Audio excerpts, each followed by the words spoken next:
Hi friends, எண்ணெய் கத்திரிக்காய் குழம்பு எப்படி செய்யலான்னு பார்க்கலாம். அதுக்கு நான் முள்ளு கத்திரிக்காய் எடுத்துருக்கிறேன். வெள்ளை எள்ளும் நிலக்கடலையும் வறுத்து பொடிச்சு வச்சுக்கலாம்.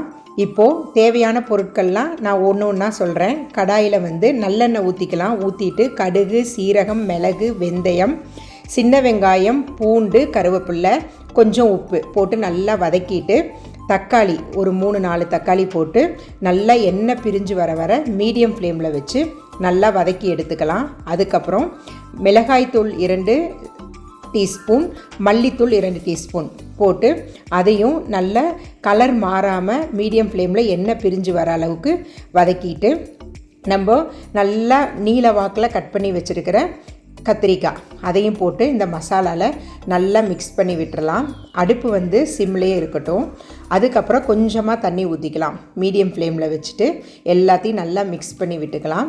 நல்லா கத்திரிக்காய் வெந்து வரணும். வெந்து வந்ததுக்கப்புறம் நம்ம கரைச்சி வச்சுருக்கிற புளி கரைசல் அதையும் மிக்ஸ் பண்ணிக்கலாம். மிக்ஸ் பண்ணி நல்லா ஒன்றோட ஒன்று அந்த மசாலா கத்திரிக்காயில் இது பண்ணுற மாதிரி மிக்ஸ் பண்ணிவிட்டு இப்போது நம்ம ரெடி பண்ணி வச்சுருக்கிற அதை ட்ரை ரோஸ்ட் பண்ணி வச்சுருக்கிற எள்ளு, நிலக்கடலை அதையும் இதில் மிக்ஸ் பண்ணிவிட்டு உப்பு காரம்லாம் செக் பண்ணிவிட்டு நல்லா எண்ணெய் பிரிஞ்சு வரணும். இந்த டைமில் மல்லி இலை போட்டு இறக்கிடலாம். இது ட்ரை பண்ணி பாருங்கள் ஃப்ரெண்ட்ஸ்.